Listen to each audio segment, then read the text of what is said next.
Khambhalia fire વિભાગે કરી છે સરાહનીય કામગીરી. તેમણે રેસ્ક્યુ કર્યા છે 4 શ્વાન. અવાવરા કૂવામાં મહેનત કરતા શખ્સને જુઓ. આ જવાન છે ખંભાળિયા ફાયર વિભાગના. તે શ્વાન માટે મહેનત કરી રહ્યા છે. જી હા, કૂવામાં નીચે ઉતરી પડી ગયેલા 4 શ્વાનને બહાર કાઢવા મહેનત કરી રહ્યા છે. દ્વારકાના ખંભાળિયા ફાયર વિભાગની સરાહનીય કામગીરી. બહેગામવાડી વિસ્તારમાં કૂવામાં ખાબકેલા 4 જેટલા શ્વાનનો જીવ બચાવ્યો. 4 દિવસથી કૂવામાં ફસાયા હતા 4 શ્વાન. ફાયર વિભાગને જાણ થતાં ફાયર વિભાગે રેસ્ક્યુ ઓપરેશન હાથ ધર્યું. કલાકોની જહેમત બાદ ફાયરની ટીમ દ્વારા 4 શ્વાનને કૂવામાંથી જીવિત બહાર કાઢવામાં આવ્યા. મૂંગા જીવ પ્રત્યેની ફાયર વિભાગની સુંદર કામગીરી બદલ સ્થાનિક લોકોએ ફાયર વિભાગની ખૂબ જ પ્રશંસા કરી. ગીર સોમનાથમાં હાલ ચોમાસા જેવો માહોલ સર્જાઈ ચૂક્યો છે. ગીર સોમનાથના ખેડૂતો હાલ રાજી છે, કારણ કે માંગ્યા વગર મળી ગયું છે ઉનાળુ પાક માટે પાણી. જી હા, આ નજારો કોઈ ચોમાસાનો નથી. આજે ગીર સોમનાથના શિંગોડા નદીના જ્યાં હાલ નદી 2 કાંઠે વહી રહી છે, કારણ કે શિંગોડા ડેમમાંથી છોડવામાં આવી રહ્યું છે પાણી. શિંગોડા નદી ભર ઉનાળે 2 કાંઠે વહી રહી છે. ગીરના સૌથી મોટા ગણાતા શિંગોડા ડેમમાંથી પાણી છોડવામાં આવતા નદીમાં પૂર જેવી સ્થિતિ સર્જાય છે.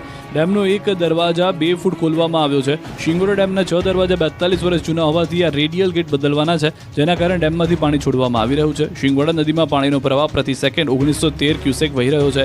હાલ તો ચોમાસા જેવો માહોલ જોતા ખેડૂતોને ઉનાળામાં મોટી રાહત મળી છે, કારણ કે જંગલ વિસ્તારમાં આવેલા ડેમમાં ઉનાળાના સમયમાં પીવાલાયક પાણી મળે છે, જેના કારણે ઉનાળામાં પાણીની ભારે તંગી સર્જાય છે. ડેમમાંથી પાણી છોડવામાં આવતા ગીર જંગલ સહિત ગીર, જામવાળા તેમજ દ્વારકા સુધીના તમામ કૂવાઓ રિચાર્જ થશે. ઉનાળુ પાકને પિયત માટેનું પાણી ખેડૂતોને પણ નિઃશુલ્ક મળશે. કોડીનાર શહેરમાંથી પસાર થતી શિંગોડા નદીનો નજારો હાલ તો નયનરમ્ય જોવા મળી રહ્યો છે. ગુંડાઓની યાદી તૈયાર કરવાના નિર્ણય અંગે નિવેદન. 100 કલાકમાં ગુંડાઓની યાદી બનાવવા રાજ્યના ડીજીપીએ સૂચના આપી હતી. આવા પગલાંથી રાજ્યમાં શાંતિ જળવાઈ રહેશે તેવું પણ તેમણે કહ્યું હતું. નીતિન પટેલે કહ્યું કે કાયદો અને વ્યવસ્થાની સ્થિતિ જાળવવાનું કામ સરકાર કરી રહી છે. સીએમ હર્ષ સંઘવી પોલીસને અભિનંદન છે. માનનીય મુખ્યમંત્રી શ્રી ભૂપેન્દ્રભાઈ પટેલ અને રાજ્ય કક્ષાના ગૃહમંત્રી શ્રી હર્ષભાઈ સંઘવીના નિર્દેશથી જે પોલીસ વડાશ્રીએ આપી છે એનાથી આખા ગુજરાતમાં નાગરિકોને ઘણો આનંદ થયો છે અને ગુજરાતની શાંતિ અને ગુજરાતની સદભાવના સતત જળવાઈ રહે અને ગુજરાતમાં ધંધા, વેપાર, રોજગાર કરનાર દરેક મહેનતુ વ્યક્તિઓને પોતે શાંતિથી પોતાના વેપાર ધંધા કરી શકે અને ગુજરાતનો વિકાસ સારી રીતે થાય એનો જે લાભ મળવાનો છે એનાથી બધાને આનંદ થયો છે. વિક્રમ ઠાકોરને ગૃહમાં આમંત્રણ ન આપવાના મામલે કુડાસણ ખાતે ઠાકોર સમાજનું મળ્યું સંમેલન. સરકાર પર સમાજની અવગણનાનો આરોપ. આગામી દિવસોમાં વિરોધની ઘડાય રણનીતિ. સંમેલનમાં મોટી સંખ્યામાં લોકો રહ્યા ઉપસ્થિત. અન્ય કલાકારો પણ સંમેલનમાં હાજર જોવા મળ્યા હતા.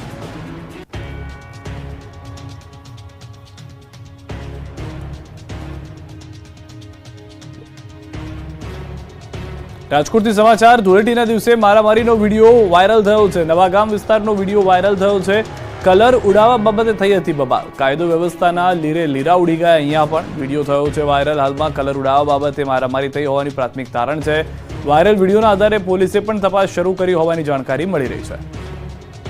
દ્રશ્યોમાં આપ જુઓ કે કલર ઉડાવવા જેવી બાબતમાં 2 જૂથ સામસામે આવી ગયા હતા. મારામારી સુધી વાત પહોંચી ગઈ હતી. મહિલાઓ પણ તેમાં વચ્ચે પડી હોવાની જાણકારી છે. જે યુવાઓ હતા, જે આ અસામાજિક તત્વો હતા કે જેઓએ મારામારી કરી છે, તે વિડીયોની અંદર જોવા મળી રહ્યા છે, જેના આધારે પોલીસે તપાસ શરૂ કરી હોવાની પ્રાથમિક જાણકારી છે.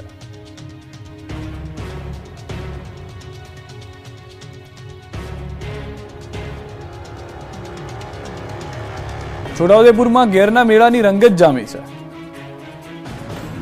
છોટાઉદેપુરના ક્વાંટના ગીરના મેળાનો પ્રારંભ થયો છે. હોળીના 3 દિવસ બાદ યોજાતા આદિવાસી સંસ્કૃતિ અને પરંપરાગત મેળામાં મોટી સંખ્યામાં લોકો ઉમટે છે. મેળાની ઉજવણીમાં નેતાઓ પણ નૃત્યની મજા માણતા નજરે પડ્યા. મોટા ઢોલ સાથે ઘેરૈયાઓના નૃત્ય બાદ આકર્ષણનું કેન્દ્ર રહ્યું. દર વર્ષે હોળીના 3જા દિવસે ક્વાંટ ખાતે ગીરનો મેળો યોજાય છે. આદિવાસીઓ ઘેરૈયાને બની માનતા પૂરી કરે છે.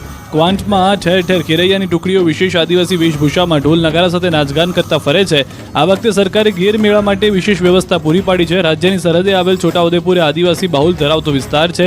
છોટાઉદેપુરના ક્વાંટ તાલુકા મધ્યપ્રદેશ અને મહારાષ્ટ્ર એમ રાજ્યોની સરહદે આવેલો છે. ત્યારે અહીં 3 રાજ્યના આદિવાસીની વિશેષ સાંસ્કૃતિક પરંપરા અને જીવનશૈલીનો અનોખો સંગમ જોવા મળી રહ્યો છે. હોળી પૂર્વે અને બાદમાં સતત 1 સપ્તાહ સુધી જુદા જુદા ગામોમાં વિવિધ મેળાઓ યોજાય છે, જેમાં સૌથી મોટો અને સુપ્રસિદ્ધ ક્વાંટનો ગીરનો મેળો ગણાય છે. દર વર્ષની જેમ લીધેલી બાધાઓ અહીંયા પરિપૂર્ણ થતા હોવાના ઈષ્ટદેવને આપેલા વચનને નિભાવવા આદિવાસીઓ આદિમાનવ સહિત ઘેરૈયાઓનું વિવિધ સ્વરૂપ ધારણ કરે છે અને પોતાની બાધા પ્રમાણે ઘેરની ભીખ માંગે છે. આ રકમથી તેઓ પોતાની માનતાની વિધિ પૂર્ણ કરે છે અને એટલે જ આ મેળાને ગીરનો મેળો કહેવાય છે. મેળામાં આદિવાસીઓ ઢોલ નગારા પાવાના તાલે ઘૂઘરા બાંધીને ટીમલી નૃત્ય કરે છે, જે આકર્ષણનું કેન્દ્ર બને છે. મેળાને જોવા દેશ વિદેશથી પણ સહેલાણીઓ આવે છે. ગુજરાત પ્રદેશ પ્રમુખ સી આર પાટીલનો આજે 71મો જન્મદિવસ છે. ગુજરાતના પ્રદેશ પ્રમુખ સી આર પાટીલના જન્મદિવસને લઈને ઠેર ઠેર ઉજવણીઓ થઈ રહી છે. પ્રદેશ પ્રમુખના લાંબા આયુષ્ય માટે બોલુન્દ્રા આશ્રમમાં યજ્ઞનું આયોજન કરાયું છે. આશ્રમના ઋષિકુમારો દ્વારા મંત્રોના જાપ કરવામાં આવ્યા હતા, તો બોલુન્દ્રા આશ્રમ ખાતે સફાઈ અભિયાન પણ હાથ ધરાયું હતું. જિલ્લાના ભાજપના હોદ્દેદારો અને કાર્યકરો મોટી સંખ્યામાં હાજર રહ્યા. તો મહેસાણા બહુચરાજી મંદિરમાં સી આર પાટીલ માટે વિશેષ પૂજા અને પ્રાર્થના કરાઈ. સાંસદ હરિભાઈ પટેલ, રજનીભાઈ પટેલ સહિત નેતાઓમાં બહુચરની વિશેષ પૂજા અર્ચના કરી હતી. બહુચરાજીમાં સ્થિત માં બહુચરનો પ્રિય એવા લાડુનો ભોગ ભરાયો. અમરેલીની વાત કરીએ તો જિલ્લા ભાજપના નવનિયુક્ત પ્રમુખ તેમજ કાર્યકરો દ્વારા સાવરકુંડલા નજીક આવેલા મનોરોગી આશ્રમ માનવ મંદિર ખાતે નવનિયુક્ત જિલ્લા ભાજપ પ્રમુખ અતુલ કાનાણી અને ભાજપના કાર્યકર્તાઓએ જન્મદિવસ ઉજવ્યો હતો. મનોરોગી બહેનોને ફ્રૂટ અને આઈસ્ક્રીમ ખવડાવી ઉજવણી કરી. માનવ મંદિરના સંત ભક્તિ બાપુએ અતુલ કાનાણીને રામચંદ્રજીની પ્રતિમા આપી સ્વાગત કર્યું. તો સુરતમાં સી આર પાટીલના નિવાસસ્થાને ભાજપ કાર્યકર્તાઓ સહિત સી આર પાટીલના ચાહકો શુભેચ્છા આપવા પહોંચ્યા. સુરત શહેરમાં ઠેર ઠેર વિવિધ લોક સેવાના કાર્યક્રમોનું આયોજન કરવામાં આવ્યું. ઉધના ઝોન કાર્યકર્તાઓ દ્વારા મહારક્તદાન શિબિરનું આયોજન કરાયું. જૂનાગઢના ખાંભલા ગામમાં વૃદ્ધાએ જાતે બનાવ્યું છે નંદનવન. આજે જ્યારે સમગ્ર વિશ્વ ગ્લોબલ વોર્મિંગથી ચિંતિત છે અને વૃક્ષોનું વાવેતર અને તેનું જતન અનિવાર્ય બન્યું છે, ત્યારે જૂનાગઢના માણાવદરના ખાંભલાના ગ્રામજનોએ સહિયાર પુરુષાર્થથી 30 વીઘા જમીનમાં ઉગી નીકળેલા ગાંડા બાવળને દૂર કરી જમીનને સમતલ બનાવી 6500 વૃક્ષનું વાવેતર કરી નવો રાહ ચીંધ્યો છે. 2000ની વસ્તી ધરાવતા ખાંભલાના ગ્રામજનોએ 30 વીઘા ખરાબાની જમીનમાં ગાંડા બાવળને દૂર કરી તેમાં વન ઊભું કર્યું. 6500 જેટલા વૃક્ષોનું વાવેતર કર્યું. આ માટે ગામના વતની અને હાલ અમેરિકામાં કેન્સર સર્જન ડોક્ટર ભાણજીભાઈ કુંડારિયાએ પ્રેરણા આપી અને જેસીબી દાનમાં આપ્યું અને ગ્રામજનોએ આદર્યો સહિયારો પુરુષાર્થ. અને આજે 132 પ્રકારના 6500 જેટલા વૃક્ષો, ઔષધીય ગુણો, ફળ ફૂલ સહિતના વૃક્ષો આજે અહીં જોવા મળી રહ્યા છે. ગ્રામજનોનું કહેવું છે કે શુદ્ધ વાતાવરણ, ઓક્સિજન અહીં મળી રહે છે. સાથે અહીં પક્ષીઓએ પણ માળા બનાવી પોતાનું નિવાસસ્થાન બનાવ્યું છે. સાથે પાણીનો પણ બગાડ ન થાય તે માટે ડ્રીપ ઇરિગેશન પદ્ધતિથી અહીં વૃક્ષોને પાણી